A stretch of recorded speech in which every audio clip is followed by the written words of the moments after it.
নমস্কার বন্ধুরা, অভিজ্ঞতা ইউটিউব চ্যানেলে সবাইকে স্বাগত। ধুতুরা নিয়ে পূর্বে আমরা আলোচনা করেছি। আজকের পাঠে জানব যে বর্তমান আমরা দেখতে পাই যে বিভিন্ন ধরনের রং বেরঙের ধুতুরা ফুল পাওয়া যায়। তাদেরই মধ্যে আমার কাছে রয়েছে ইয়েলো কালারটা। ইয়েলো কালারটা আমার পছন্দ হয়েছিল বলেই রাখা। এছাড়া অনেকের কাছে গোলাপি থাকে, লাল থাকে। তো এই যে ধুতুরাগুলো, এগুলো হচ্ছে অ্যাঞ্জেলস ট্রাম্পেট নামেই পরিচিত। প্রকৃতপক্ষে এরা অ্যাঞ্জেল ট্রাম্পেট নামক গাছ। তবে এক ধরনের ধুতুরার বিভিন্ন শ্রেণী রয়েছে, তার মধ্যে এগুলো হচ্ছে একটা। মূলত পাহাড়ি এলাকায় বা ঠান্ডা এলাকাতে এগুলোকে একটু বেশি দেখা যায়, যে কারণে অন্যান্য ধুতুরা ফুল যেমন ঠান্ডা কেটে গেলেই আমরা ফুটতে দেখি, এই ফুলটি কিন্তু ঠান্ডার সময় একটু বেশি ফোটে। তার মানে এই নয় যে সারা বছর ফোটে না, সারা বছরই কম বেশি করে ফোটে, তবে শীতের সময়টা তুলনামূলক বেশি ফোটে। এবারে আসছি এই গাছের যত্ন পরিচর্যার বিষয়। মূলত পাহাড়ি এলাকার গাছ, তাই স্বাভাবিকভাবে এর যে মাটি হবে সেই মাটিতে হচ্ছে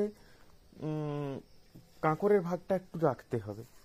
অর্থাৎ সাধারণ দোআঁশ মাটির সঙ্গে কিছুটা কাঁকর মিশিয়ে দিতে হবে। এমনিতেই আমরা জানি যে ধুতুরা গাছ দোআঁশ মাটিতেই ভালো হয়, তবে অ্যাঞ্জেল ট্রাম্পেটের ক্ষেত্রেও কিন্তু একই ব্যাপার। এর ক্ষেত্রে আপনাকে কিন্তু মাটিতে দোআঁশ মাটির সঙ্গে এক পাট আপনাকে নুড়ি বা কাঁকর মিশিয়ে দিতে হবে। সচরাচর আমরা ধুতুরা ফুলের ক্ষেত্রে দেখে থাকি একটা স্টিক থাকে, এর ক্ষেত্রে 1, 2, 3, ভেতরে আর একটা রয়েছে 4, 4টা স্টিকে ফুটে থাকে। খুব সুন্দর একটা মিষ্টি গন্ধ রয়েছে। তবে তার মানে এই নয় যে এ গাছেও সিঙ্গেল স্টিকের ফোটে না, সিঙ্গেল স্টিকেও কখনো কখনো এক আধটা ফুটে যায়। তবে বেশিরভাগই 4টা স্টিকওয়ালা হয়ে ফোটে। সুন্দর গন্ধ থাকে এবং রংটা একটু আলাদা, আপনারা দেখলেও বুঝতে পারবেন যে রংটা কিন্তু একটু আলাদা, একটু ইয়েলো ইয়েলো ব্যাপার রয়েছে। আর একটা হয় সেটা গোলাপি কালারের, সেটাও দেখতে সুন্দর হয়।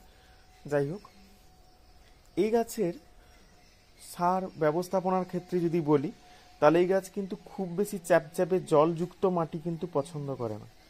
এরা কিন্তু জল দেওয়া হবে, কিন্তু জল যেন না দাঁড়ায়, জল গড়ে চলে যায়, সেই রকম ধরনের মাটি কিন্তু এরা হচ্ছে পছন্দ করে। তবে এর সঙ্গে এই গাছের আরেকটা বিশেষ বৈশিষ্ট্য হলো কি, এরা খুব বেশি সারও কিন্তু পছন্দ করে না। সারের মধ্যে আপনি যেটা রাখবেন সেটা হচ্ছে ভার্মি কম্পোস্ট। অবশ্যই এই সারটা দেওয়ার চেষ্টা করবেন, এবং এর সঙ্গে আপনি হাড় সার ও শিংকুচি মাঝে মাঝে, সব সময় নয়, 2 মাস অন্তর একবার করে আপনি হাড় সার 1 চামচ ও শিংকুচি 1 চামচ মিশিয়ে নেবেন। তার সঙ্গে অনুখাদ্য 1/2 চা চামচ বা 10 থেকে 12টি দানা নিয়ে আপনি হচ্ছে একসঙ্গে মিক্সড একটা সার করবেন। সর্ষের খোল 2 চামচ তার সঙ্গে মেশাবেন এবং 1 চামচ নিম খোল মিশিয়ে সেটা প্রত্যেক 2 মাস অন্তর, যদি আপনার টবের সাইজ হয়ে থাকে 12 ইঞ্চি, তাহলে পুরো মিশ্রণটি দেবেন।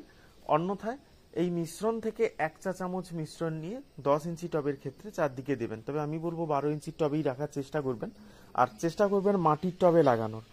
কেননা মাটির টবে লাগালে গাছটা কিন্তু ভালো থাকবে। অ্যাকচুয়ালি মাটির টব কি হয়, ইকো ন্যাচারাল হওয়ার জন্য এই হচ্ছে পরিবেশের তাপমাত্রার সঙ্গে গাছের প্রয়োজনীয় তাপমাত্রাটা বজায় রাখে, জলটাও পর্যাপ্ত পরিমাণে বজায় রাখে। তো এই জিনিসগুলো মাথায় রাখবেন। প্লাস্টিকের ক্ষেত্রে যেমন জল পাস করতে পারে না, শিকড় পচে যায়, কিন্তু মাটির টব হলে জলটা কিন্তু শুষে নেয়। তো এই জিনিসটা একটু খেয়াল রাখবেন। আর একটা জিনিস খেয়াল রাখবেন যে একে কিন্তু একদম চড়া সানলাইটে রাখবেন না। অনেকে বলবে চড়া সানলাইটে না রাখলে ফুল পাবেন না, কিন্তু আমি বলবো চড়া সানলাইটে রাখবেন না, এমন একটা জায়গায় রাখবেন যেখানে সকালে 2-3 ঘন্টা রোদ পায়, তারপরে রোদ সেরকম না পায়, কাছাকাছি অন্যান্য গাছপালা থাকে। এরা একটু ঝোপঝাড় জাতীয় এলাকা পছন্দ করে। আর রোগ বিসুখ বলতে গেলে এ গাছে রোগ বিসুখ যেটা হয় সেটা হচ্ছে যে মিলিবাগ তো লাগেই। ধুতুরা জাতীয় গাছ মানে মিলিবাগ আসবে, এটা একটা কমন ব্যাপার। তাছাড়া এদের সুন্দর গন্ধ থাকার কারণে এখানে কিন্তু বিভিন্ন ধরনের পোকামাকড় আসে।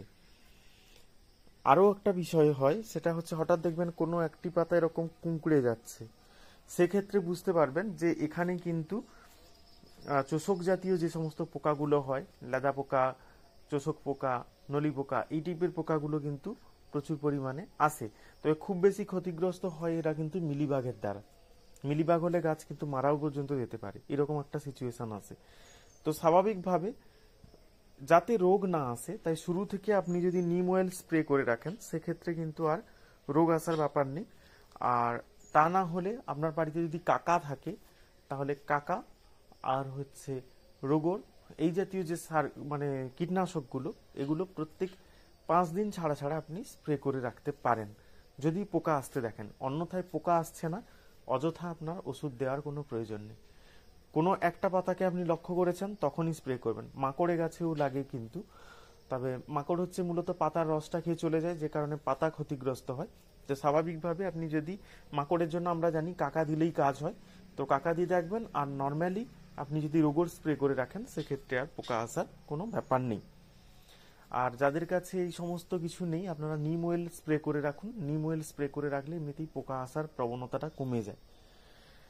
গাছের গোড়ায় নিম সার দেবেন আর উপরে হচ্ছে নিম অয়েল স্প্রে করবেন, সেক্ষেত্রে কিন্তু পোকা এমনিতেই আসবে না।